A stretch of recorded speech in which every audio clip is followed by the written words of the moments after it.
is due to increased bile salts. These patients are going to present with jaundice, severe itching, but no rash.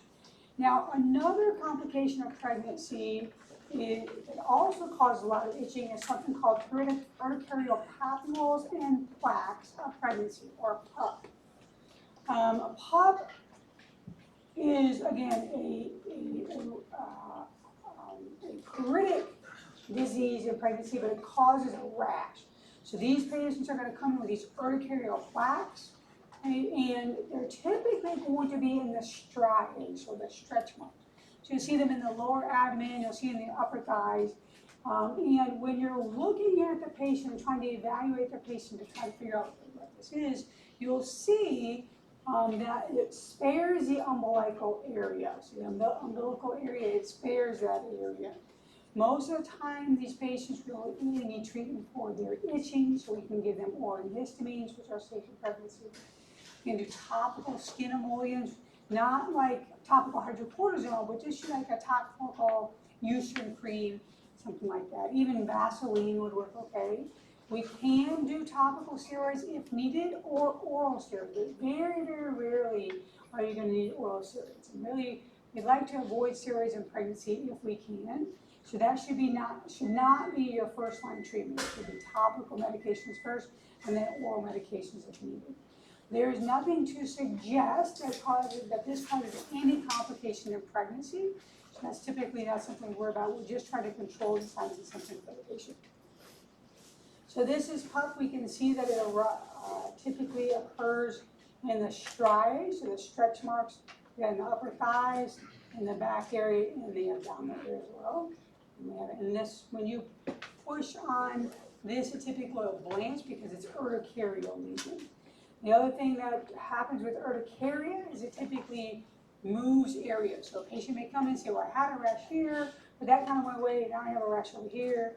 And that's your clue that this is urticaria. It's PUP. More rare disease that can also cause pruritus and also be associated with a rash is pemphigoid. So pemphigoid in general is pretty rare, and then pemphigoid gestationis is pretty rare. So these patients have papules, they have plaques, but they have vesicles. So when you look at it, you'll see little blisters, and it's not specifically in the striae. It can occur anywhere on the skin, usually in the abdomen, but can occur on the extremities as well. And we do have complications of pregnancy associated with pemphigoid. It can result in preterm labor and preterm birth, and ultimately result in fetal growth restrictions if this occurs earlier on in pregnancy. And then some of these lesions can be transmitted to baby as well. Treatment, we can use topical medications like topical steroids like a hydrocortisone or triamcinolone will be okay. Oral antihistamines, and again, PO steroids only if severe. That's usually not the first line treatment. So on this, you can see little blisters here. And you can see also it's kind of more all-encompassing, so all over the abdomen, not just in the striae, and it does not spare the umbilical area. Yes, these is urticaria, so if you push on it, it blanches, and it may transition from one area to another, but again, this is more generalized as opposed to localized in the striae. We've got to talk about what happens when these patients come in and they're earlier on in pregnancy and they go into labor. So preterm labor, which ultimately could lead to preterm birth. Occurs in about 10% of pregnancies. And when we think about preterm labor, the time frame that we talk about is 20 weeks to 37 weeks. Because what do we say happens before 20 weeks? What do we call that? Abortus. So if something happens before 20 weeks as a non-viable pregnancy, and it's going to ultimately result in abortus, at least for us today, right? So we say 20 to 37 weeks is our time for mom is going to have a potential to deliver a viable baby that's going to be in that time frame. And again, labor, we're going to think about it defined as regular unit contractions. We're having cervical change, we're having movement of the baby down the birth canal. Usually these patients are going to come in complaining of pelvic pressure. They may have some cramping associated with that. They may even have some discharge or a loss of mucus or mucus blood. And then not just abdominal pain, but low back pain as well. There's a lot of different things that can cause preterm labor, so infection. That's why it's really important to screen out patients for infection at the beginning of pregnancy. And then for those high-risk patients, we're going to screen them again later on in pregnancy, that third trimester. We want to make sure when we talk to these patients, are you having a discharge? Most pregnant women are going to have discharge. But we want to know, is it foul smelling? Is it changed from your normal discharge? That may be the indication that there's an infection. Certainly cervical dysfunction, if that cervix is thin from prior procedures, and that could cause these patients to go into preterm labor. And then we've got maternal fetal stress. Mom's not eating well, she's got uncontrolled hypertension, diabetes, there's been some sort of trauma. If we have there's a multi-gestational pregnancy, it is not likely that mom is going to carry 2 or 3, 4 babies all the way to 42 weeks or 41 weeks or so. Okay, so a lot of times they'll deliver early. And polyhydramnios. Polyhydramnios, if you remember, is that excess amniotic fluid. That's going to put a lot of pressure on the lower abdomen, a lot of pressure on the cervix, and these patients will go into labor earlier. So the number one thing we want to figure out, is this true labor or is this false labor? So typically we're going to bring mom in, they're going to monitor mom for a couple of hours, and they're going to try to identify, do we have cervical change? If there's no cervical change, that's an indication it's probably false labor, because true labor brings about cervical change. Okay? We also want to make sure, okay, so yes, is true labor or false labor? We want to make sure that mom has been hydrating well. So hydrating, bed rest, that will help stop about 20% of patients that have preterm labor, because when mom is dehydrated, she starts releasing ADH. Well, to the body, ADH looks like oxytocin. Well, oxytocin does what? Causes labor. Okay, so it causes labor pains. And so it induces labor. So if we can make sure mom is hydrated, we can reduce the amount of that body's perception that this is oxytocin, and then ultimately we can stop this labor. We want to make sure that there is no evidence of infection. So urine culture, urine culture, we're going to do swabs and try to get those back. Usually we send swabs for like bacterial vaginosis, candidiasis, gonorrhea, chlamydia. That takes a couple of days for those to come back. But sometimes on physical exam we can identify it as well. Depending on how far along mom is in pregnancy, remember we're going to check for group B strep. If mom is only at like 28, 32 weeks, we don't check for group B strep. Do you guys remember when? Like 36 weeks. Around 36 weeks to 37 weeks is when we check for group B strep. So if mom is earlier than that, then we want to think, does she have risk factors? Let's look at her prior urine. Did she have group B strep in her urine earlier in the pregnancy? And if so, we want to keep that in mind. We want to make sure that there's nothing going on with baby that's causing this preterm labor, so an ultrasound is typically done.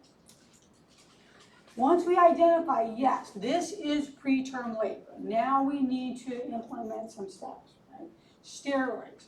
If mom is between 23 and 34 weeks, we recommend using steroids. Steroids, we can use betamethasone, we use dexamethasone. Effect of those steroids should last for weeks, and the whole point of the steroids is to help with fetal lung maturity.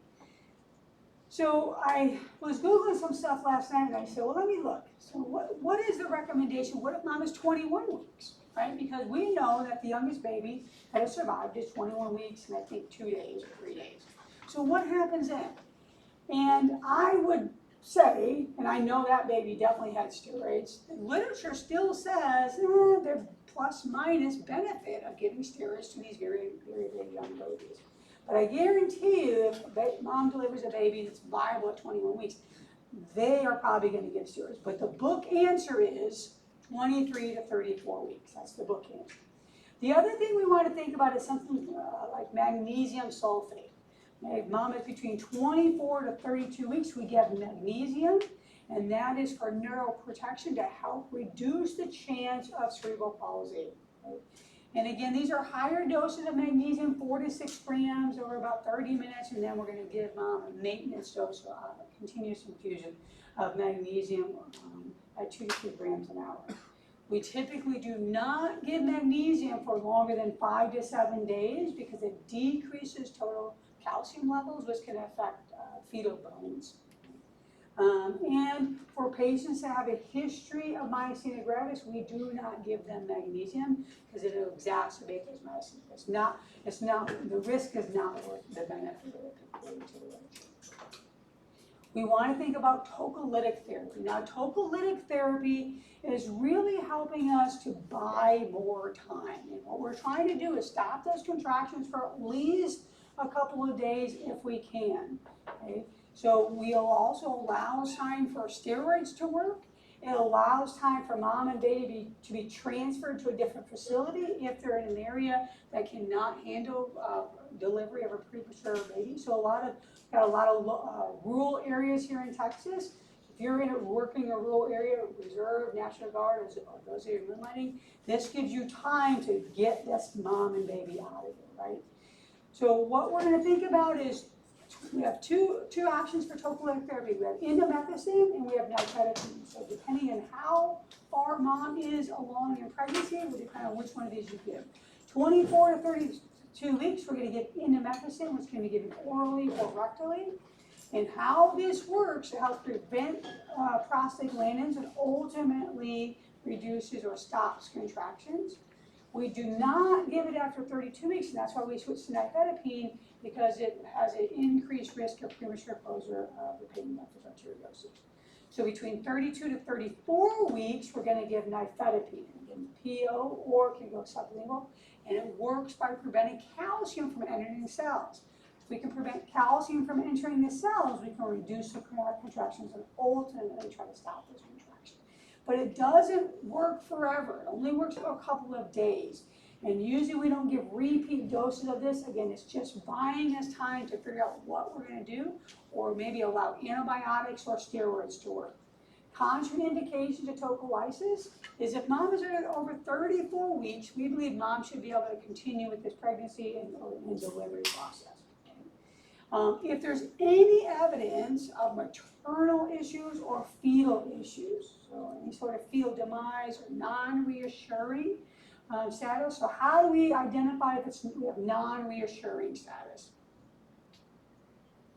An external monitor, right? So an external monitor is on mom, and that's going to help us. Remember, there's parameters that we look at. So we have reassuring, that's the 10 by 10, the 15 by 15. I know it's so long ago.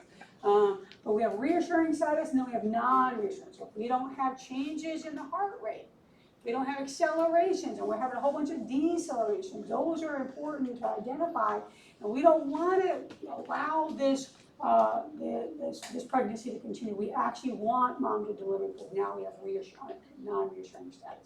If mom has severe signs of preeclampsia, certainly eclampsia, or if there's any sort of maternal hemodynamic instability, we want to deliver this baby.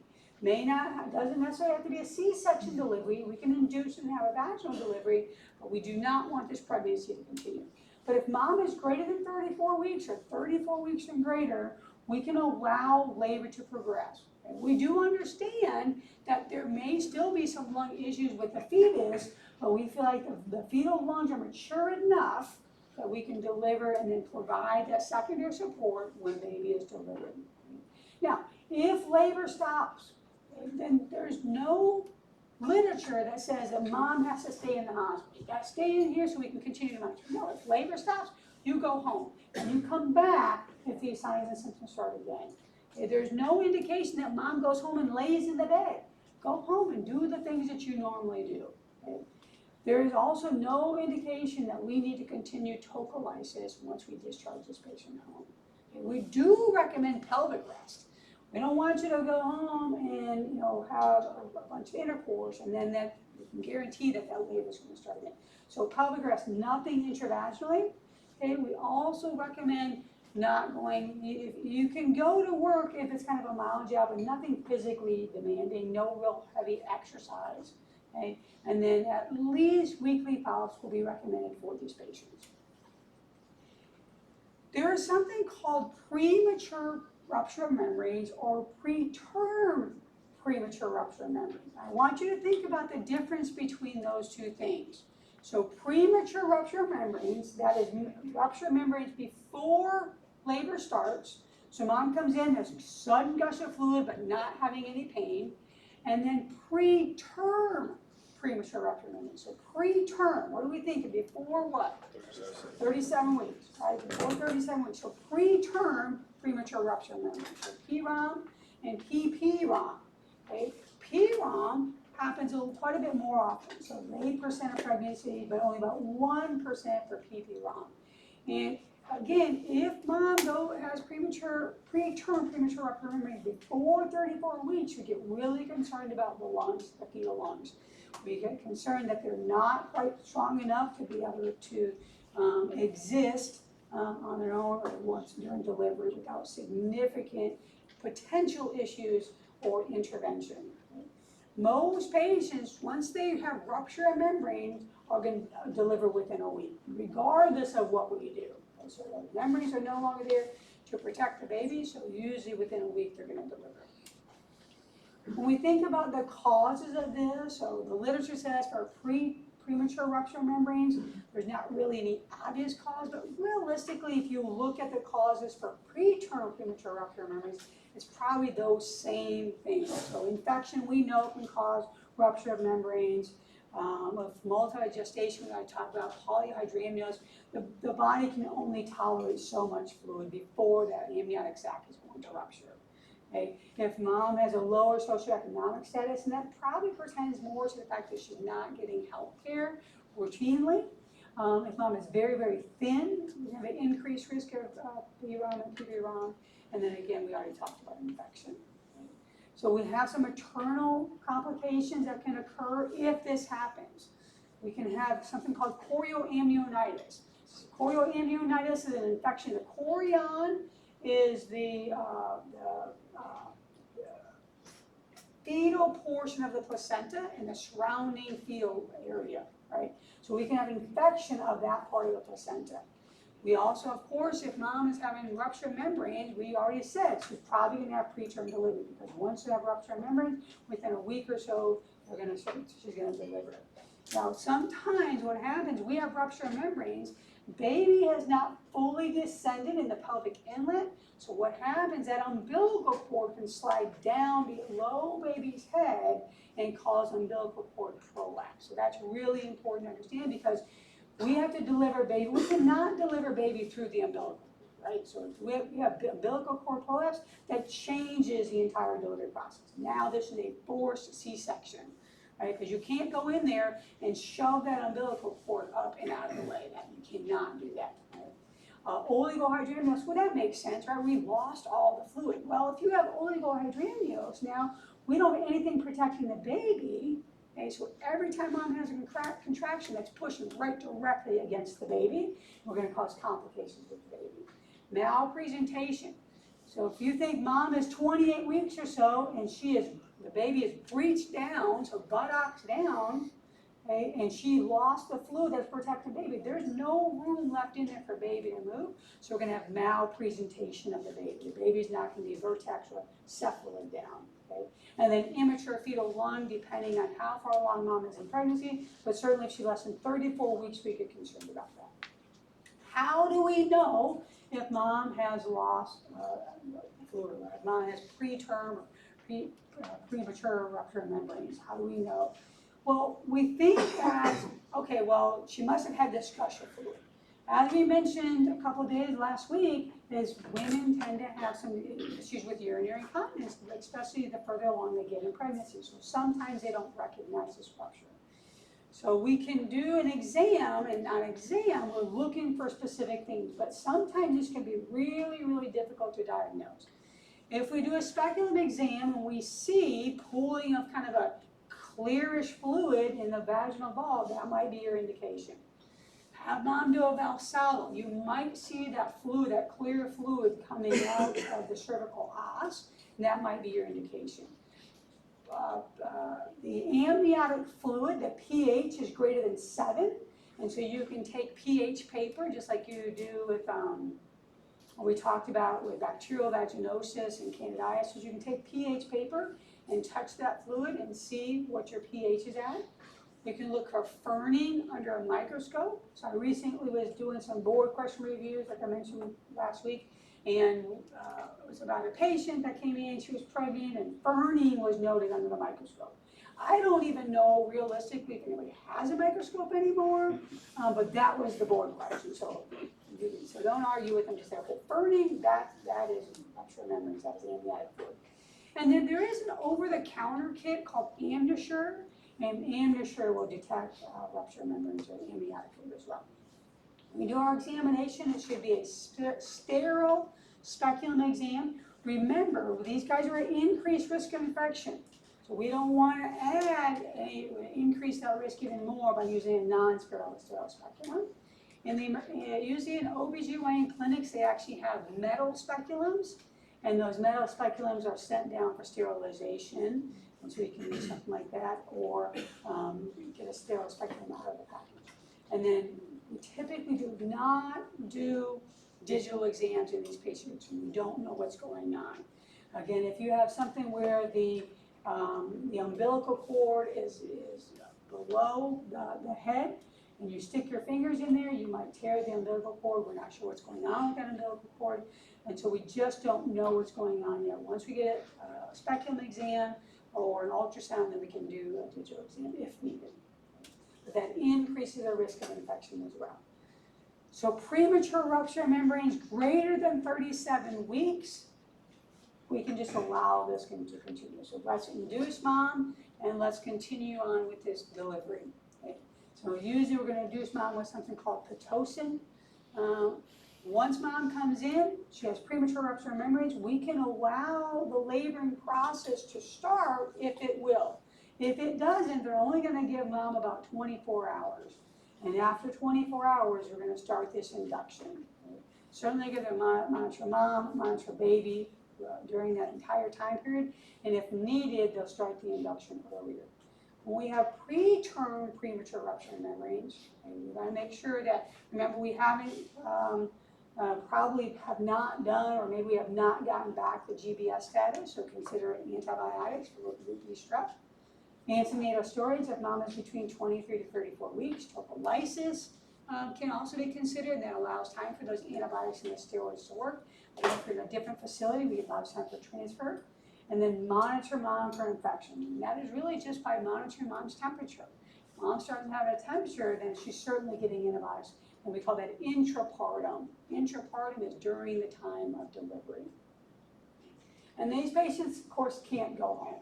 I mean, once we have rupture membranes, we don't send these patients home. They must be put in the hospital. The whole thing is they're going to deliver.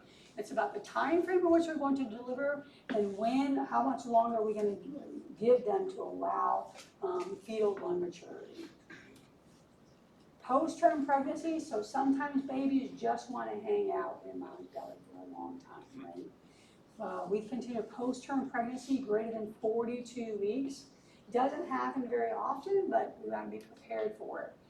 Risk factors, if we have higher BMI, if this is the first pregnancy, if there's been a history of post-term pregnancy, if the baby has some sort of X-linked disorder or anencephaly. So anencephaly, do you guys remember what that's often associated with? Torch infection? Zika. So usually Zika, we're going to think about brain stuff. Okay? Now, I think all the torch infections can have some brain stuff, but the most common is Zika virus. And patients, we think about, well, what's the big deal? What's the big deal if baby just hangs out in mom's belly a little bit longer? Remember, the placenta only has so much life in it.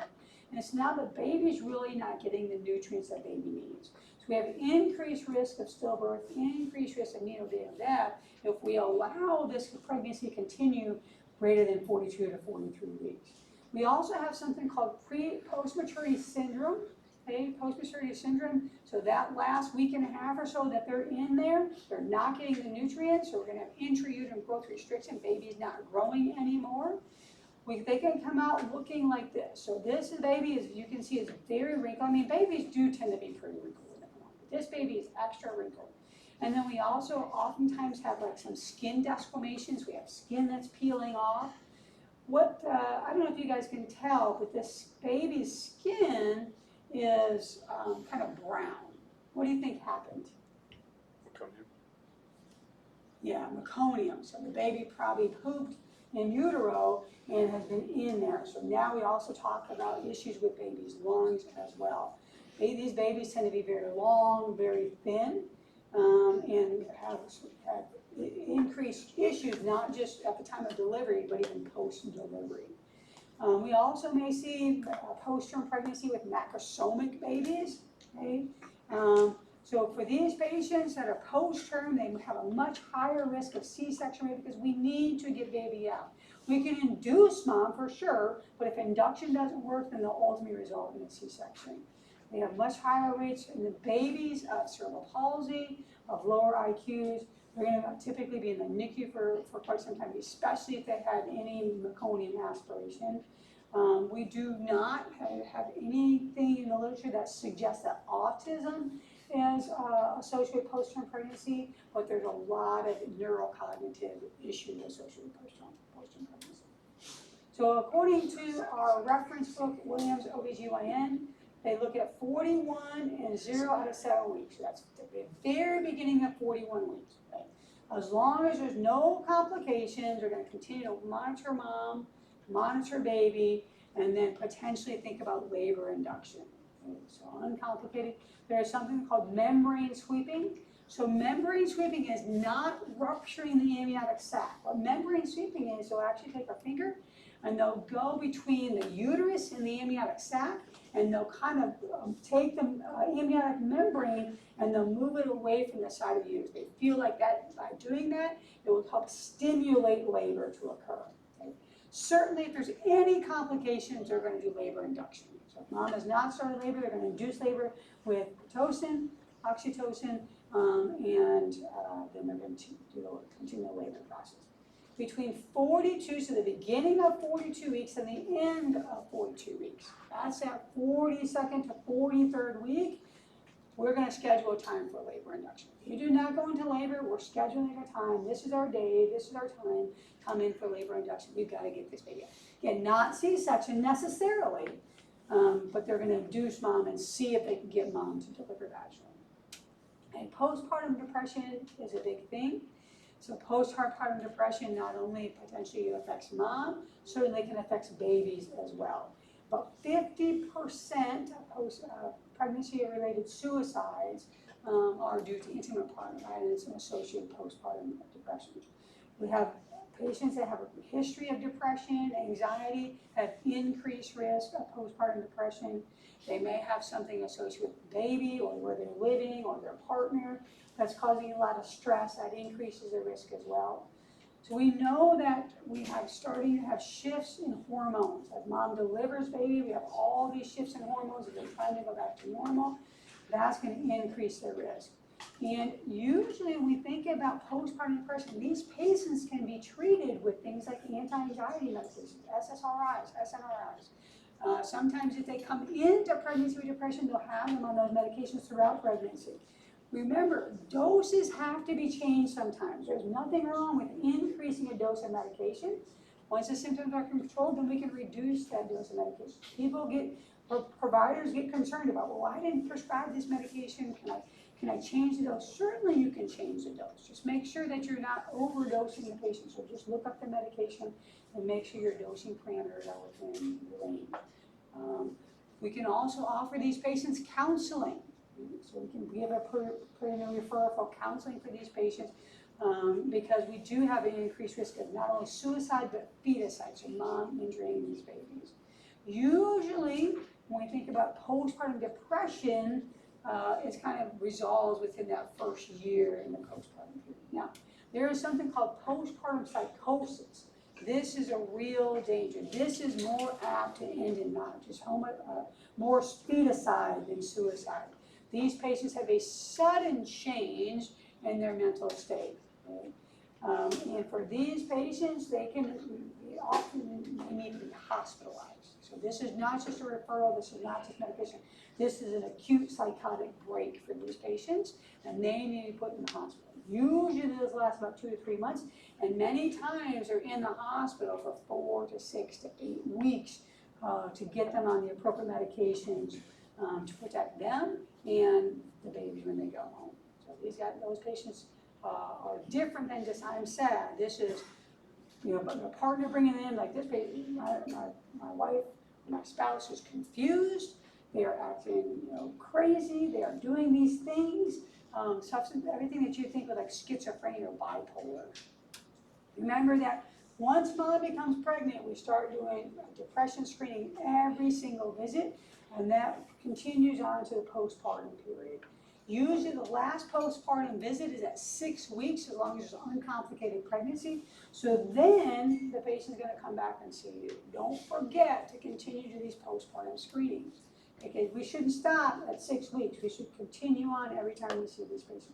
And there's different screening tools out there. The Edinburgh screening tool is the most common postpartum screening tool, but there's different ones out there. And they're just asking questions. You know, if you have decreased energy, you have fatigue, do you have any feelings of self-worth or poor self-worth? You know, just kind of general depression questions. All right, that's it for that lecture. Let's move on to the next one. Labor and delivery with potential complications, part 1. Here's baby in there. I'm getting hungry. Hello, room service.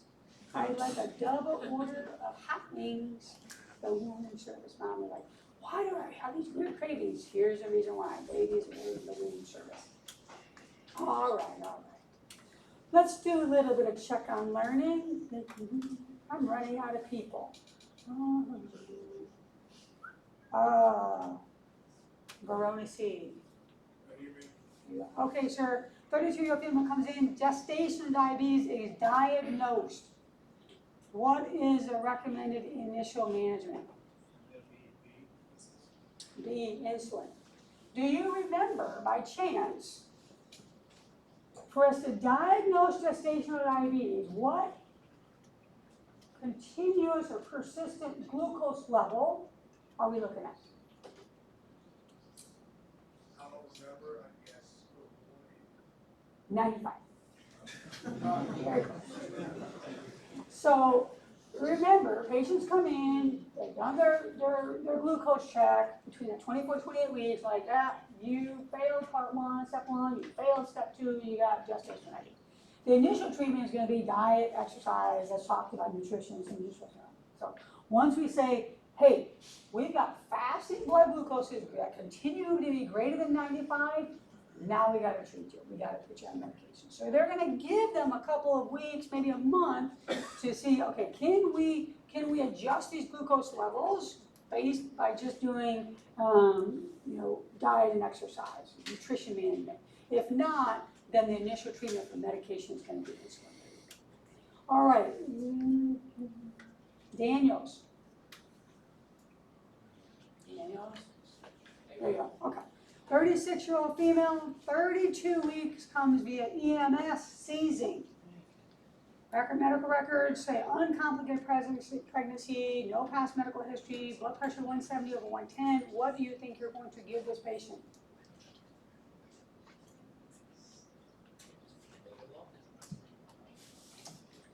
Maybe, but I would say probably not, because what are our primary medications that we're going to give IV for hypertension?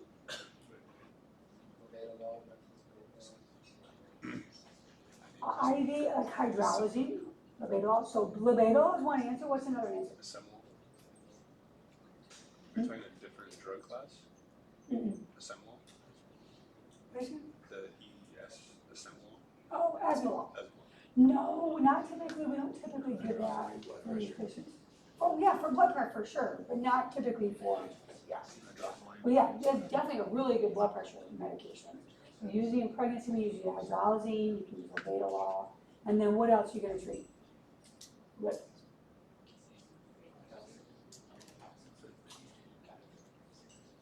Magnesium. Magnesium. Because this is a patient who has what? Eclampsia. This patient has eclampsia. And to treat eclampsia, you gotta treat two things. You gotta treat the seizures and you gotta treat the blood pressure. Now, what comes first, the chicken or the egg? Doesn't matter. Give them one and then immediately give them the other. You've gotta think about how they work. And in my mind, I'm thinking, okay, if I gotta give 4 to 6 grams of magnesium, that's gonna take a minute. It's gonna take a minute, right? So I could rapidly give them the antihypertensive, and that's gonna be, 10 seconds. Right? I could rapidly give that, and then I'll start pushing my MAG, right? Because MAG, you can give 4 to 6 grams over a couple of minutes. The book says, you give it about 15 minutes, but in real life, you are shoving MAG into this patient because this is a dire situation. We're not trying to figure out how well this MAG is going to work by slowly giving. We are giving MAG quickly. But it's going to take still a minute to give to 4 to 6 grams. So you could push a dose of antihypertensive pretty quickly and then give the MAG.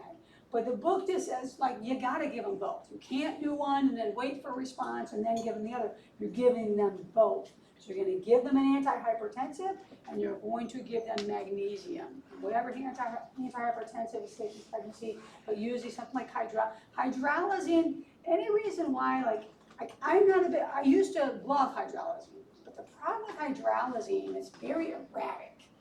It can drop that blood pressure really low, and then, it's oh my God, now it's too low. So that's why I don't care for hydralazine. That's why a lot of people have gone away from hydralazine. Labetalol is pretty quick on. And you mentioned Esmolol. It's possible, I don't really know that you give Esmolol in for patients that have eclampsia. It could be, but usually we think about labetalol and hydralazine as a treatment. Don't forget your magnesium. So we don't use lorazepam initially. Can you use lorazepam? You certainly can, okay, but that's not the initial one. Because remember, how magnesium works is it helps reduce, it causes vasodilation, so it helps reduce cerebral edema. And that's what we want to have, and that happens pretty quickly. All right, very good. Before mom even goes into labor, we've got to start to figure out, is mom ready for labor? Is baby ready in the right position to come out, ideally head first, right? Because delivering a breech baby, so breech buttocks down, vaginally does not do well. Okay, so breech babies, we think about a complicated pregnancy, and really they end up in C-section. So in order to determine if baby is in the right position, at 28 weeks, we're going to start doing Leopold's maneuver. We talked about Leopold's maneuver already, so you should be familiar with this. And this helps assess fetal presentation in life. We understand that there's still room for baby to move at 28 weeks. She's still got a couple months left, right? But at least it gives the provider an indication of what are they dealing with. Okay, baby is breached down. Let's make sure next time we check if we have any change of baby. Maybe baby is transferred.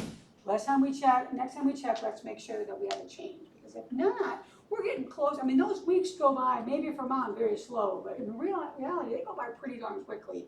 And if we don't have any movement in baby and baby's breached butt down, then we've got to figure out what is our next plan. So ideally, when baby is descending in the birth canal, we'd like to have the baby A. We'd like to have the chin tucked to the chin, the chin tucked to the chest. We've got the hips flexed, got the knees flexed and in, arms are flexed and in as well. So this is a nice, we like to call a little paratrooper, a nice paratrooper coming in. Now, this is what we call a vertex presentation. And vertex means the very top of the head is coming out. That is what's ideal. If baby is coming out like this, and we have about a 9.5 centimeter diameter of head that is exiting the maternal pelvis, exiting the vagina, right? So 9.5 centimeters. Sometimes we don't have that good tuck of the chin. Most of the time, that good tuck of the chin occurs because of contraction, because of peristalsis of the vagina. It's pushing the baby's head and everything. But sometimes that doesn't occur. Sometimes we have a sinciput presentation. Sinciput is at more of the top of the head instead of the vertex here. So more of the very top. So this changes your diameter of head coming through the maternal pelvis by about 1/2 centimeter. So now we're up to about 10 centimeters coming through the maternal pelvis. Sometimes we have a brow presentation. So baby is getting a little bit curious about the outside world and they're starting to look around, right? So what we have is the forehead that's coming out. This changes the diameter that's coming through the maternal pelvis by about 1 centimeter, 1.5 centimeters. Right? So it's a big deal if we do not have baby's chin tucked. And then we can also see that we're starting to get more and more straightening of that spine. Okay? More and more straightening of the spine means that we're going to have a difficult time getting that baby out. And then we have face presentation. Here, baby is really curious.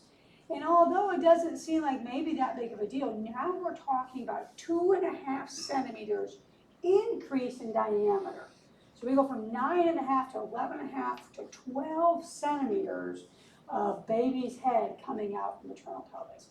Well, the birth canal can only dilate so much. So baby has a much higher risk of getting stuck in the birth canal. Okay? So dystocia, we call that. So here we can see the neck is severely hyperflexed, the back is hyperflexed. And then even the arms are straight and the legs are not near as flexed. That's a big deal. Not only for delivering baby, but all of that pressure on baby's face as well. Increases the baby's risk of facial deformity and hypoxia because we're having all of that pressure as the baby is descending into the birth canal. So ideally we want that vertex presentation that we're seeing in A. When mom comes in and she's having signs and symptoms of labor, we got to figure out, is this true labor versus false labor? Labor itself is just the physiologic process during which we call the products of conception, so the fetus, umbilical cord, placenta are delivered out through the maternal pelvis and out of the uterus. Usually it occurs because of regular uterine contractions, and those regular uterine contractions are ultimately causing changes in the cervix. It's causing the cervix to thin, and it's causing the cervix to dilate. The thinning of that cervix, we call that effacement. And it goes from 0, so it's not thinned at all, to 100% effaced. 100% effaced means that the cervix is very, very, very thin, and that will allow the baby to then come through the cervical area. Because if you have a really thick cervix, there's not enough pressure to push baby through that really thick cervix. So we need that cervix to thin. We also need the cervix to dilate. So dilation goes from 0 to 10 centimeters. When mom is 10 centimeters dilated, we say she's fully dilated. Baby is ready to come out. So ideally what we'll have is 100% effaced with 10 centimeters dilation. Yes, ma'am? Ma'am, can that happen not at the same time? Can it be 100% effaced but still, let's say, just 3 centimeters? Yes, it can. Mm-hmm. Yep. So yeah, they don't always coincide. Sometimes the cervix is really thin, we're only dilated to 3. But usually they kind of go about the same time. Usually, because as long as we have contractions that are good strength, they're going to force those cervical changes that usually kind of coincide. But you may be 40% effaced and only 3 centimeters dilated. But usually if you're 10 centimeters dilated, usually you're 100% effaced. Pretty close to it. So then the birth can only happen when it's 100% and 10 centimeters dilated? The delivery. The delivery? Yeah, the So delivery. if it's not 100% effaced but it's 10 centimeters dilated, can that still happen? Can it still happen? Yeah, it's really, but you're not, I'm trying to think of a good analogy for you. I don't know, like milk and cookies, I guess. Milk and cookies, they just go hand in hand. So dilation and effacement typically just kind of go hand in hand.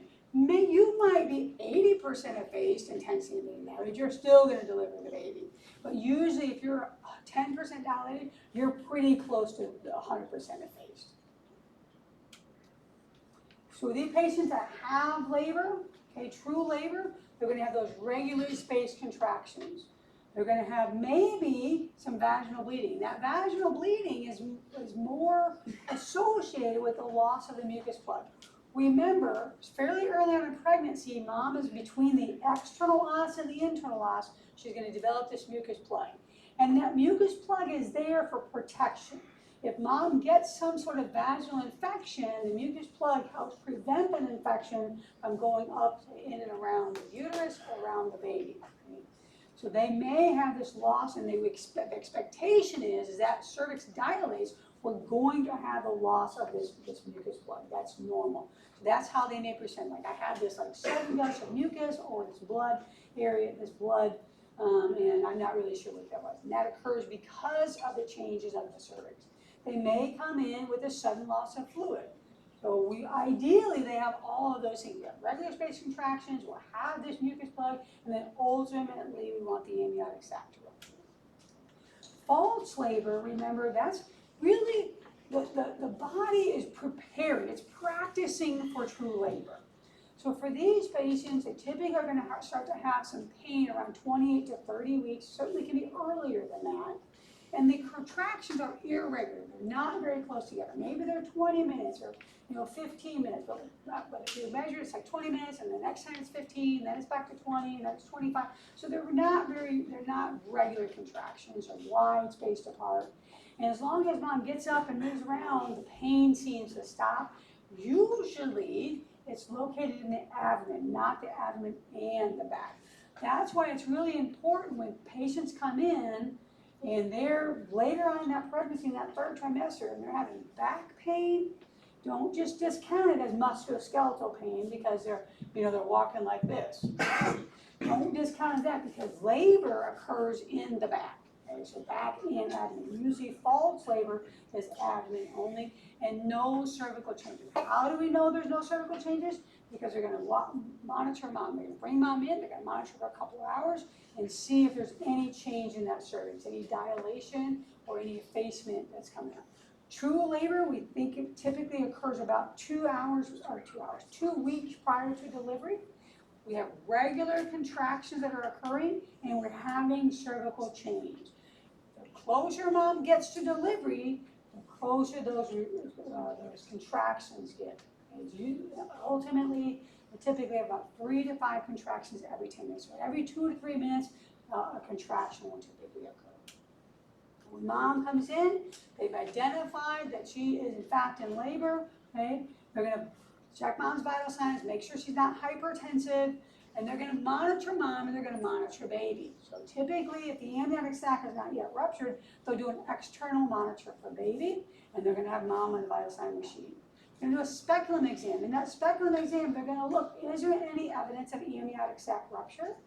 Okay? And then they're going to do a steroid glove. And those steroid glove exams are going to be done frequently throughout this laboring process. And what they're looking for dilation, feeling for dilation, feeling for effacement. Something called station and engagement, we'll talk about that in just a minute. And then what is the position of the baby? Is baby head down? Once baby's identified as head down, baby's not going to flip around, so you don't have to identify that anymore. So yep, baby is vertex down, we're good to go for that. And now we're just going to continue to monitor the dilation and the effacement. All right, let's take a break and then we'll continue on.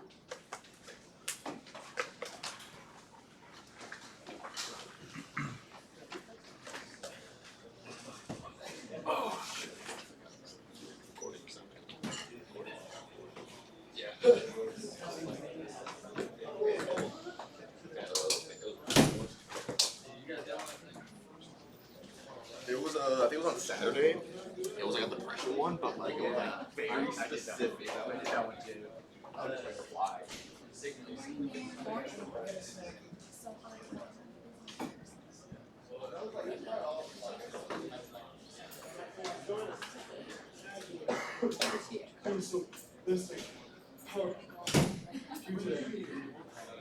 So I don't, it's not my lab. Johnson runs it. Yeah. And so, I would imagine that was all That's what you guys said. I'm not sure. I opened it up and I said. What happened is, groups that go to the male side and the female So side, with this red one, and then you swap. it's different. And I think I was like, everyone guessed how. Everyone's like, yeah, maybe the first one. Everybody's like, wrong. They tell me, I know you're not not gonna lie, I saw that time, I literally really like 5 seconds. I know you use some big ones.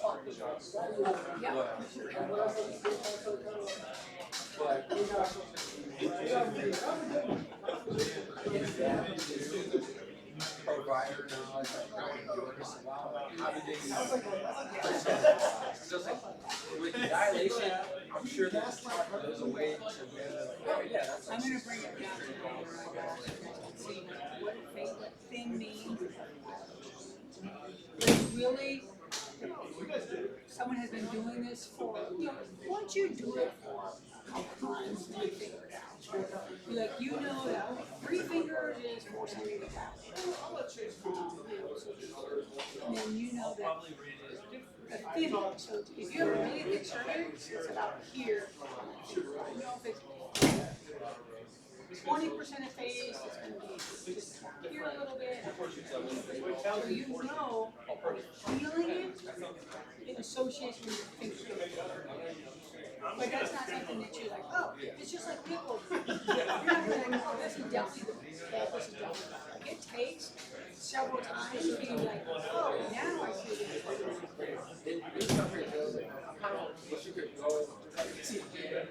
with like the knowledge I have now, I feel like it's the process. Yeah. But and I frankly can't remember. I definitely recall feeling for placement, but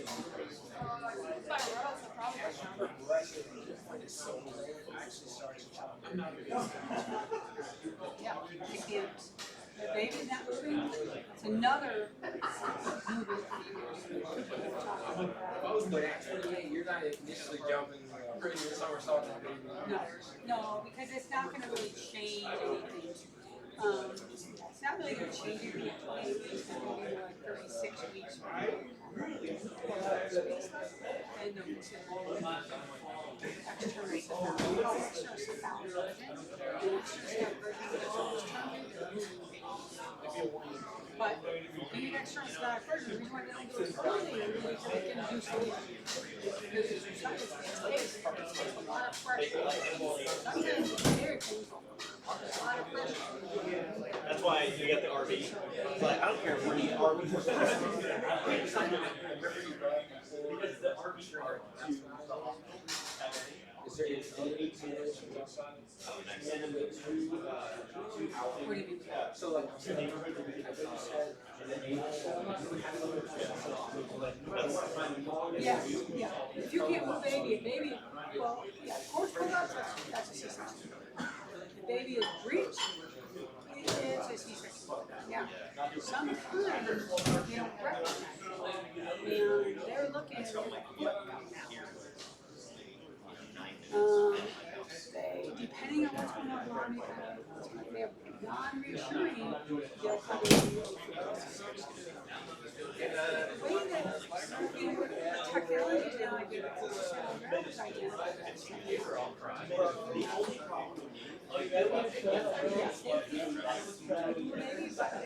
There's no other way of doing it. There's no other way of doing this.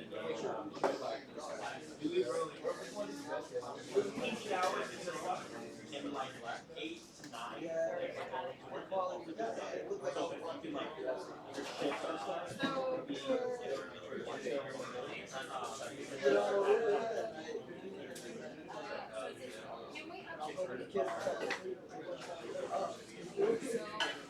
And also, patient starts having retraction within 1 to 2 days. I mean, you may not have to. Usually, I can close the eyes. And again, if it's not sometimes Are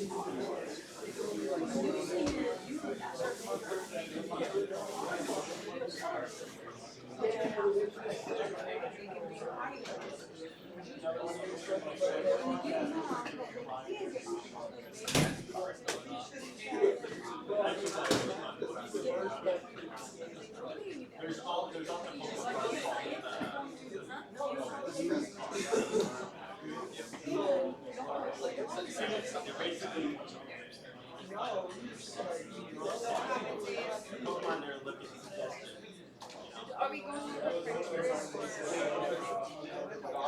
Yeah. Not today, but second quarter. It's not, I would say nowadays,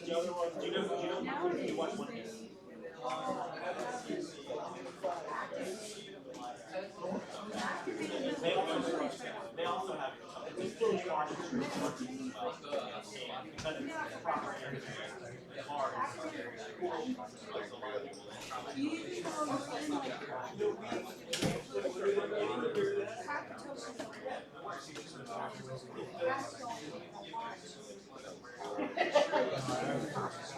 I know that. Don't you love art? Yeah, so we're still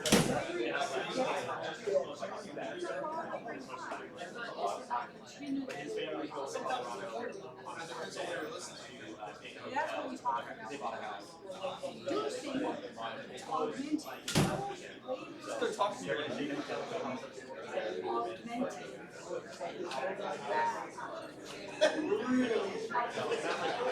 Guaranteed to be there after. It'll be interesting. I was doing all these questions.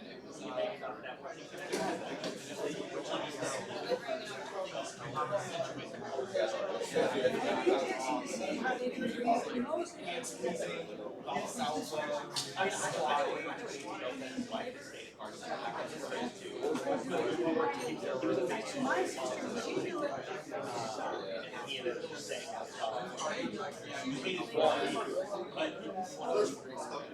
Screaming and trying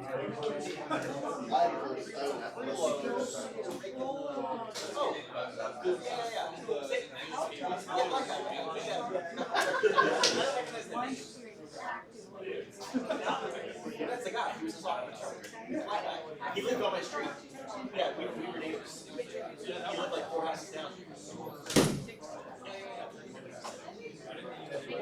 I managed to get something to do. I see it both. He had, yeah, he lived and him and his wife were all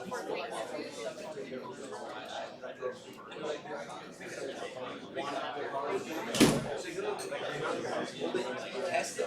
But you know,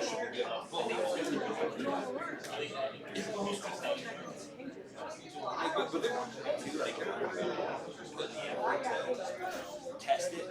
Then you're gonna hold it for the weekend. See, oh my goodness. So I gotta go.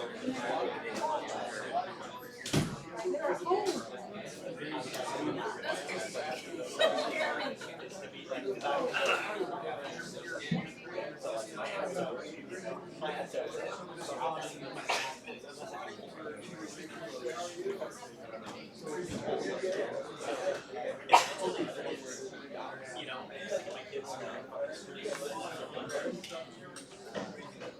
Yeah, I can make more money. I can get attention less money to get a job. I can make money watching a year. I think I'll do more. 28 years of service. And I get freedom. Formation. Like, I look like 42 years old.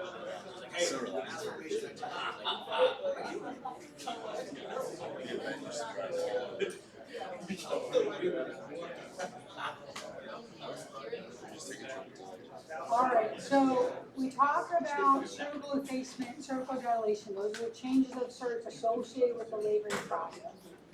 In addition to that, the baby needs to become engaged. And by engaged, we mean the baby needs to descend down to the birth canal, down into the pelvic inlet. Once the baby's head is down in the pelvic inlet down here, we say that the baby is engaged. Most of the time that occurs at the same time of labor, but baby can descend down the pelvic inlet even a couple weeks before labor even occurs. That's totally normal.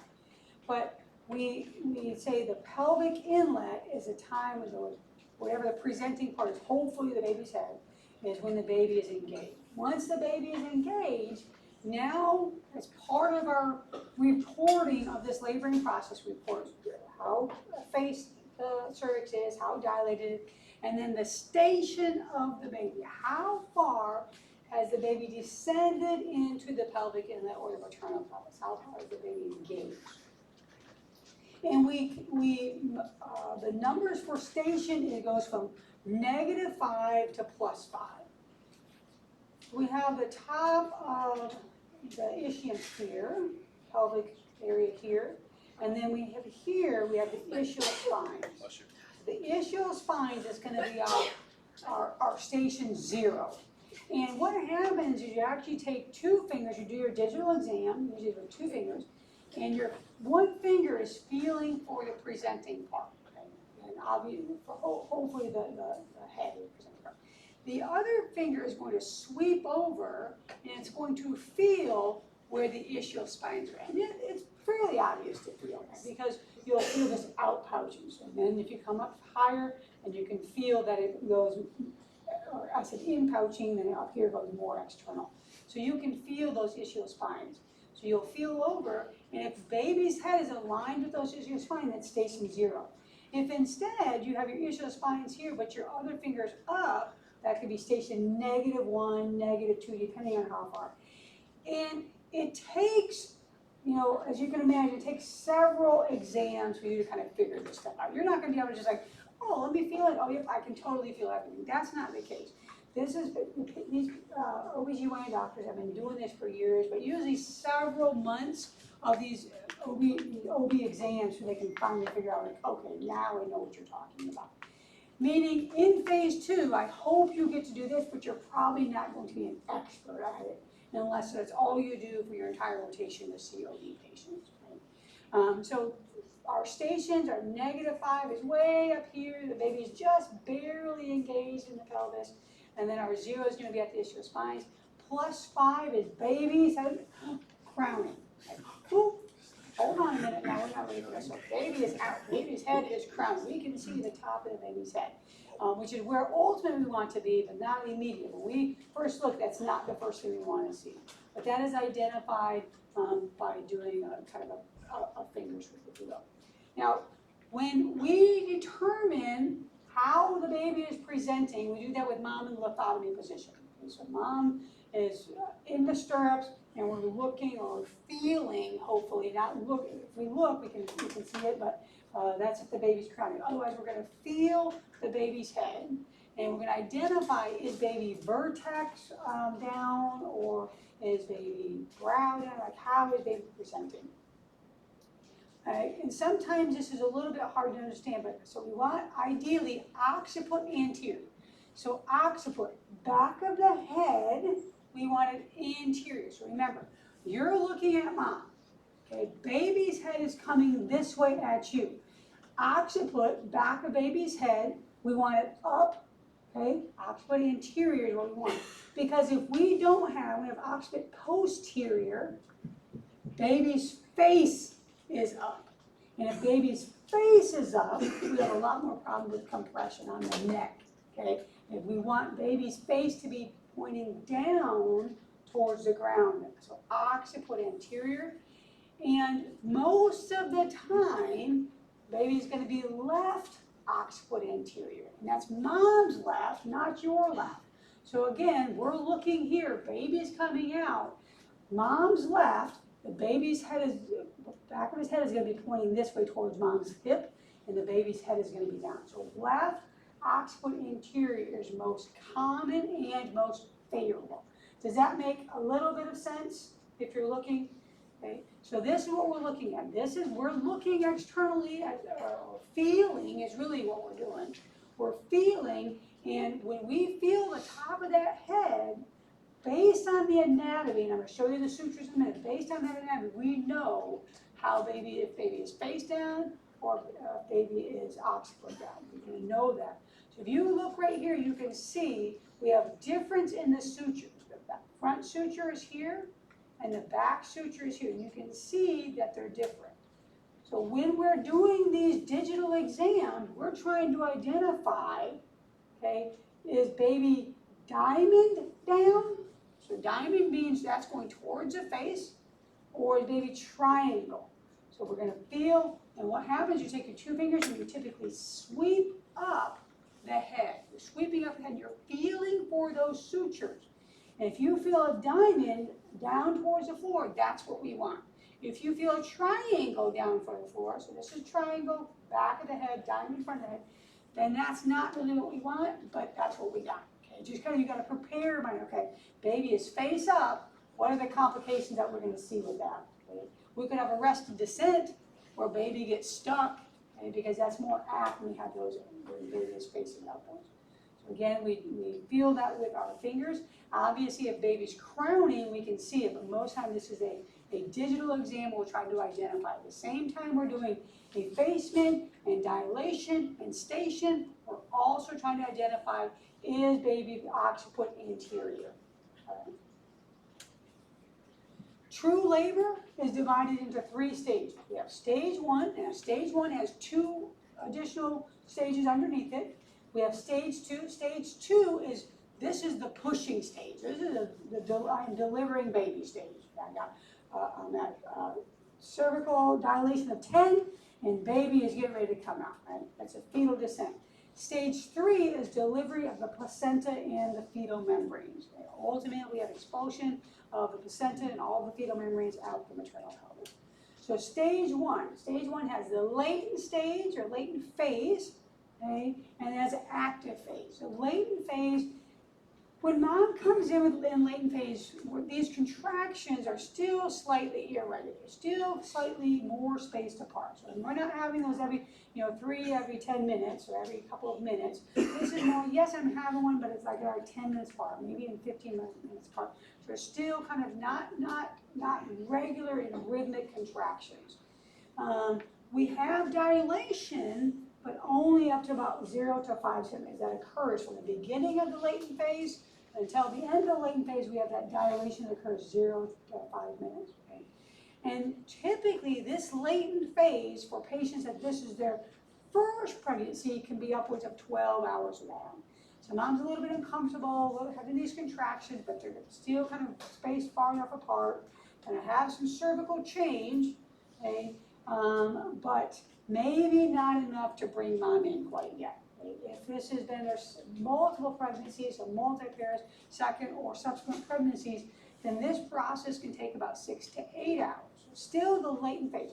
Now some patients will go 0, 1, 2, 3, 5, all the way up to 5 pretty quickly, but then they stay at 5, and they stay at 5, and they stay at 5. Okay? That is considered the latent phase. We don't admit that. Those patients can go home. Okay? If they watch them for a couple of hours and we have no continued change, there's nothing in the literature that says these patients benefit from staying in the hospital. And so a lot of times they will send these patients home. Now, certainly there may be situations that the family lives 3 or 4 hours away, and then they may decide to go ahead and keep them in the hospital. But when mom becomes, the cervix dilates to 6 centimeters or beyond, that is considered the active phase, so 6 to 10 centimeters. This is the more accelerated phase. The expectation now is mom is delivering this baby in the next few hours. Okay, average is about 4.9 hours or so. And we also expect that cervical dilation from 6 to 10, we're going to think about 1 centimeter an hour. 1 centimeter is what we expect. If we don't have that, okay, we're going to help mom along with this laboring process. Now, I will tell you that the majority of these patients, even if they seem to be laboring appropriately, are going to be augmented, are going to be given oxytocin from the beginning of labor, from the beginning of this active phase. And they've done that for the last several years because they want this active management of labor. And we'll talk about that a little bit more later, but in the past, so you guys maybe ask your parents or grandparents, how long did they labor for? There are patients that labored for 24 to 36 hours before they finally had a child. Now that's hard labor. That's pushing and screaming for a long time, right? My sister was 24 hours, and I was in Germany, and I called her after she delivered her first son. She could barely speak because she'd been screaming. And she said, finally my grandmother went in and was like, look, you're having this baby. Listen to me right now, because my grandmother had 12 kids. I'm not sure why it took her 24 hours to go in there, but it did. And then she finally had the baby. So they don't want moms to do that. They do not want moms to go through that, and so they start giving them oxytocin pretty early on. But ideally, we're gonna see 1 centimeter per hour of change of dilation. Those contractions are gonna get closer and closer and closer and closer together, so now they're every 3 minutes apart. And then ultimately, we're gonna have rupture of membranes. That may be at the end and maybe kind of in the middle of the laboring process. These patients in active labor, they're gonna be admitted to the hospital. Okay? So once we identify 6 centimeters dilated, admission to the hospital. 0 to 5 centimeters, they often are sent home to continue the laboring process. You continue, when you start to have these contractions a little bit more frequently, more regularly, come on back. And it may be up to a week before that even happens. They may be stuck at 5 centimeter dilation for quite some time, a lot longer than we would think, right? So that's why they don't want to bring these patients into the hospital. Labor is probably the one of the most painful procedures someone will go through. So we want to think about how we're going to help our patients manage this pain. We can do this with non-pharmacologic measures. We talk about Lamaze classes. They may hire a doula. A doula is a trained person that helps them through the labor process. Warm water bath. Some patients deliver at home. They get in the bathtub. Warm water helps with the discomfort in the back and the abdomen. And then sometimes just changing the position or acupuncture can also be used for non-pharmacologic measures. But if the patient says, give me drugs, we can give them drugs. Now, ideally, we don't want to, we used to use, our most common medication we used in pregnancy in the past was Demerol. Well, Demerol has been taken off the market for many, many years now, so we don't use Demerol. We can use IV medications, but remember, these IV medications will cross the placenta barrier, so they can affect the baby, just like they affect mom. Decreased heart rate, decreased respiratory rate in baby can be identified, right? Medications, if we're going to give IV medications, we can give fentanyl or we can give morphine. Fentanyl lasts about an hour or so, morphine we get a couple hours out of morphine. But most patients choose to have a lumbar epidural, okay? And if they're gonna have anything. So that's usually what is done. And again, we talked about if they have any complications in the pregnancy, they already have this lumbar, it's a lot easier for them to lumbar epidural, it's a lot easier for them to transfer over to a C-section. But most patients are either gonna not do anything at all, or they're gonna do a lumbar. And some patients will try the laboring process, and after a while, they're like, I can't do it anymore. So just them saying, give me a lumbar right now, someone's gonna come in and give them a lumbar epidural. There's nothing wrong with that. They may not have planned on that, but sometimes the laboring process is too painful and they can't continue without some sort of medication. We're gonna monitor mom, we're gonna monitor baby during this laboring process. Now, the monitoring may be intermittent, okay, but most of the time it's continuous. Intermittent allows mom to get up and walk around, she sits in the bed, and then they put the external monitor in. Most of the time, the amniotic fluid, amniotic sac is not ruptured, so they're just going to use the external monitor. If mom comes in and she's had ruptured the amniotic sac, then they can do what they call fetal scalp electrode, so they can actually put an electrode directly on the fetus head, and then they can monitor baby a little bit better. But usually it's going to be continuous, and that's because many of these patients are going to choose to do a lumbar epidural. They're in bed anyway. They can't get up and walk around because now they can't feel anything below their waist. So they're going to put them on this continuous monitor. This should look somewhat familiar to you guys. We talked about this display previously. On the top, we have baby's heart rate. And then the bottom, we have uterine contractions. And then sometimes we'll see some fetal movement down here as well.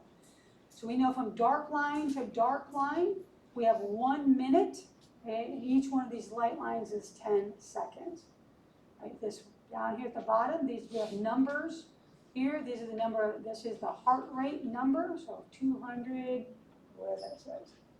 Let me see, 30, 60, 90, 120.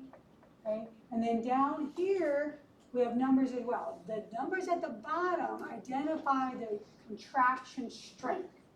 And that's important because mom could be contracting, but if her contractions aren't strong enough, it's not going to bring about change in the cervix. And we have to have cervical change for a baby to be delivered vaginally. It has to happen.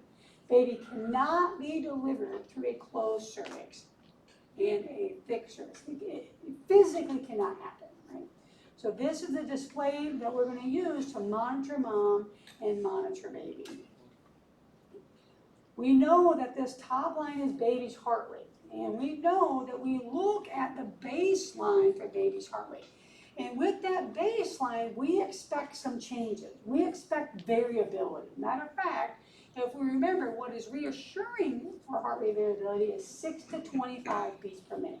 So between this dark line and this dark line, that is 1 minute, we would expect 6 to 25 beats per minute.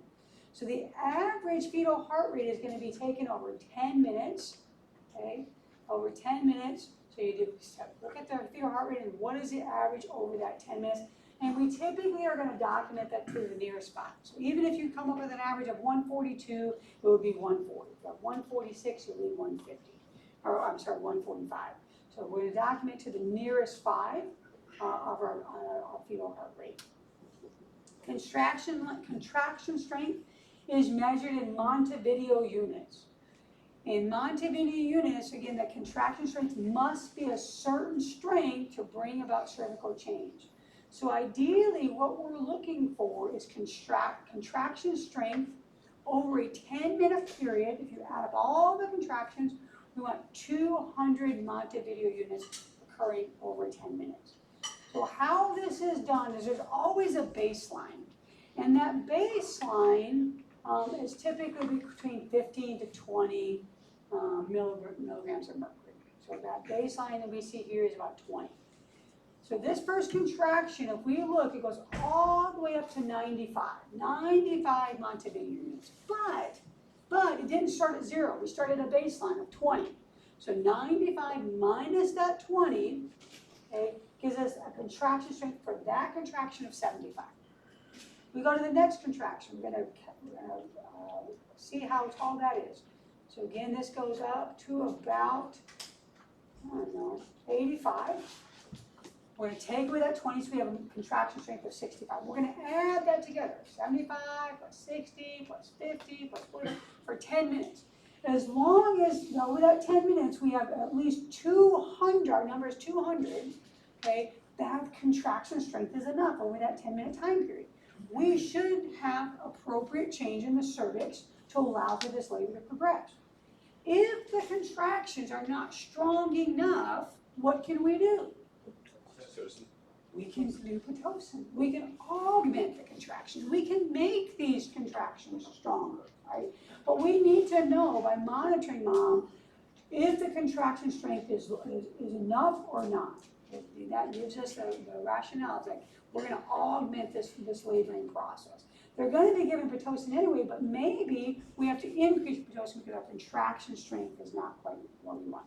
So over 10 minutes, we want 200 Montevideo units.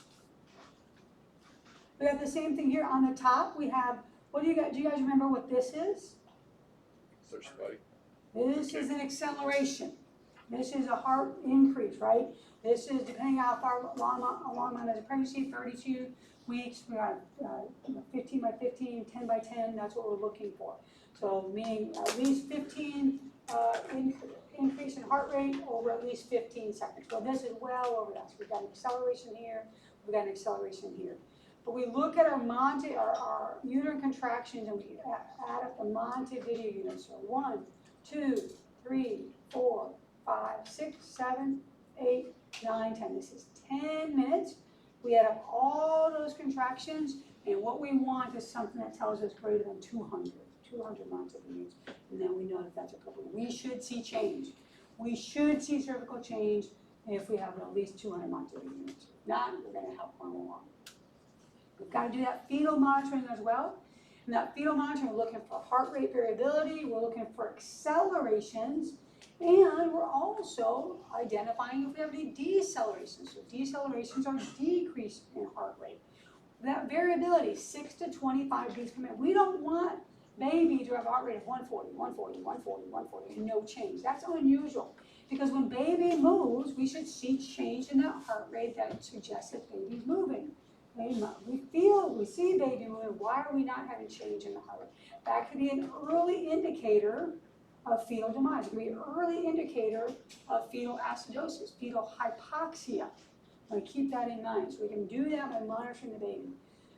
So when looking at that heart rate, okay, we're gonna measure over 2 minutes, okay? We wanna look at the heart rate for, that should be between 110 to 160. So measured, baseline is measured over 2 minutes in that 10-minute segment. And our heart rate should be between 110 to 160. If it's greater than 160, we consider that a tachycardic rate. Less than 110, we consider that a bradycardic rate. We gotta figure out why that's occurring. We wanna see that moderate variability, that 6 to 25 beats per minute, okay? If we have minimal variability, that might be concerning for something like fetal acidemia. So less than 5 beats per minute, change, that's unusual, we don't wanna see that. If we have marked variability, now we have greater than 25, and we look like what we talked about, like V-tach, it's doing this, right? That's bad. So that could indicate something like fetal hypoxia. Maybe there's a nuchal cord. Maybe the cord is wrapped around baby's neck, and that might be your indication that cord is wrapped around baby's neck. We gotta get baby out of there, right? Because it's hard to reach all the way in there and unwrap. As baby's coming out, we can reach up and pull the cord out around babies, but not when baby's still in utero up at station 0, right? It's hard to do that. These are our categories we're looking at. So absent variability, meaning we have really no change in the fetal heart rate. Minimal variability, less than 5 beats per minute. We have moderate, which was what we want, 6 to 25, and then we have marked. And then sinusoidal patterns. Sinusoidal patterns are concerning for acidemia, especially in a patient, mom has a history of diabetes. This may indicate that mom has been DKA. We're looking for those accelerations because we know accelerations are in response to fetal movement. Okay? We want a reactive non-stress test for the fetus. Non-stress test means no stress on mom, they're just doing that external monitor, no stress on baby. Okay, 32 weeks or more, if mom is 32 weeks or more of gestation, with that 15 by 15, 15 beats increase in heart rate. That should last for at least 15 seconds. 15 seconds is nothing, right? It's one little tiny box and then a half of one. It's nothing. So we should definitely be able to see that. Okay, and we want to see that within a 20-minute time frame. So we got a long time to see that. We don't need to see accelerations every minute, but over 20 minutes, we should see at least 2 accelerations, right? If we don't, that's significant. There's something going on. Baby's not moving, or baby's not responding. Okay, now, one of the things to know is, so we have an acceleration. So yep, we're up from 140, we're up to, let's say, 155. Okay, good. But we stay at 155, 155, 155. And now we passed 2 minutes. 2 minutes. And we thought our baseline was at 140, now we're at 155. And if it lasts for more than 2 minutes, that becomes your new baseline. And that's probably not a big deal if you started at 130, went to 145. But it's a big deal if you started at 150, now you're at 165. Why are we now tachycardic? What is going on that now we're persistently tachycardic? So if that acceleration lasts longer than 2 minutes, that's your new baseline, and it may be a big deal depending on what that new baseline is. Now, non-reactive stress tests mean we didn't meet these parameters. We're not having those change in the fetal heart rate, not having that moderate variability. We're not having these accelerations. That is concerning the non-reassuring status for the baby. So this is an example of fetal heart rate accelerations. We can see we have an acceleration here, we have an acceleration here, we have an acceleration here. This is our 1 minute here, 1 minute here. You can see this lasts about 1.5 minutes, so it's a pretty good acceleration. Definitely longer than 10 seconds, definitely longer than 15 seconds. Okay, and then you have to look at your heart rate, what your numbers are, and then the numbers are here, but there's definitely, you think about it, 20, 40, or so 10, 15, 20, so it's upwards of 20, so definitely more than that 15 seconds. So this is what we're looking for in our accelerations, okay, and then our time period for those accelerations. Now, sometimes we will see fetal heart rate deceleration, where the heart rate goes down. We can have early decelerations, we can have variable decelerations, or we can have late decelerations. Now, early decelerations, we actually consider them reassuring. They're okay. We can tolerate early decelerations. When you identify an early deceleration, so again, acceleration is going to go above baseline, deceleration is going to go below baseline. Early deceleration is this slow decrease, okay, in the heart rate, gradual decrease. It gets down to the nadir, which is the lowest point, and then it gradually goes back up to baseline. So we have this gradual decrease, takes about 30 seconds or so before it finally goes out back up to baseline. And usually we say this is consistent with uterine contraction. Mom is pushing on baby, and baby's responding to that push. And this is a normal finding. This is baby's response, usually considered a vagal response.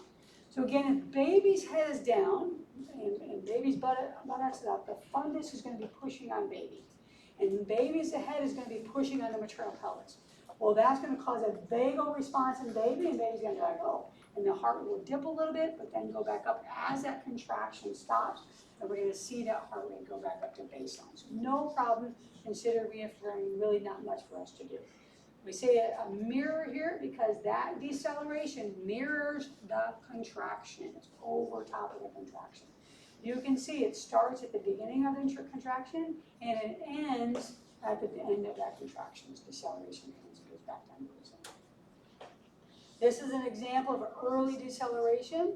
We have the contraction is down here, and then we have deceleration above it. Contraction is here, we have deceleration above it.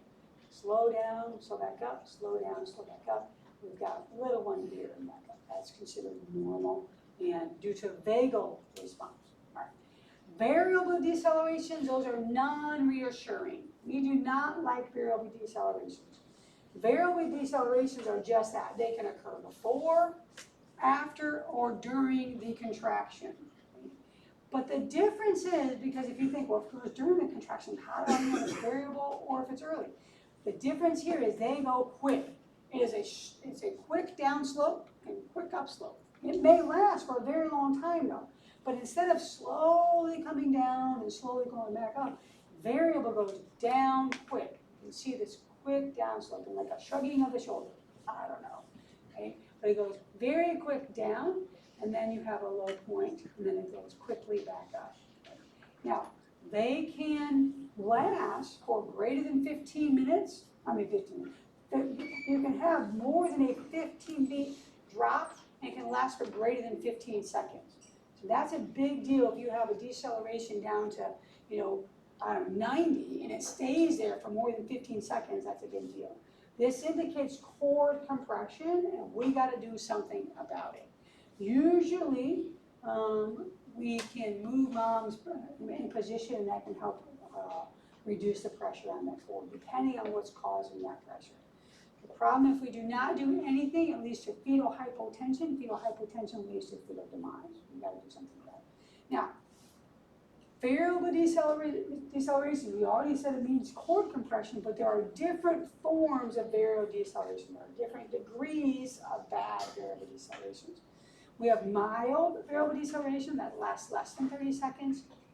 Moderate deceleration lasts 30 seconds to a minute, but the heart rate does not go below 70. And then severe, the deceleration lasts for greater than a minute, and the heart rate is at 60 or less. That's a big deal, 60. So that's a big deal. So again, severe is we have a significant downsloping of that heart rate, and it's lasting for a long time. We've got to intervene with these patients, maternal repositioning, usually on the left side. If we have Pitocin going, and you most likely will, then we need to either decrease the dose or stop it altogether. Okay? IV fluids, remember this is an indication of cord compression. Well, one thing that can cause cord compression is oligohydramnios. Oligohydramnios is we don't have enough fluid in there, so now the cord is getting compressed with every contraction, right? Or even outside of the contraction, the cord is getting compressed.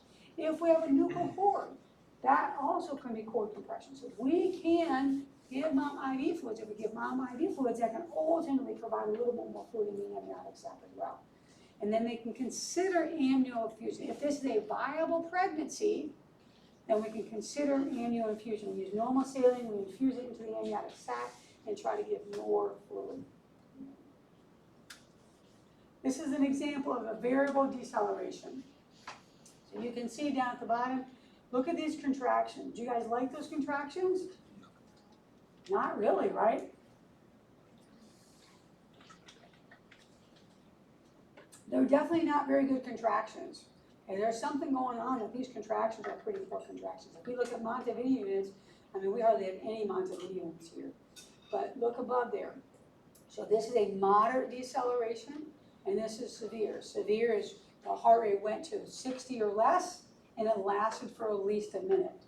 A moderate, they lasted for 30 to 60 seconds, but the heart rate stayed above 60, or say 70 or above. Okay? So that's your difference, moderate and severe.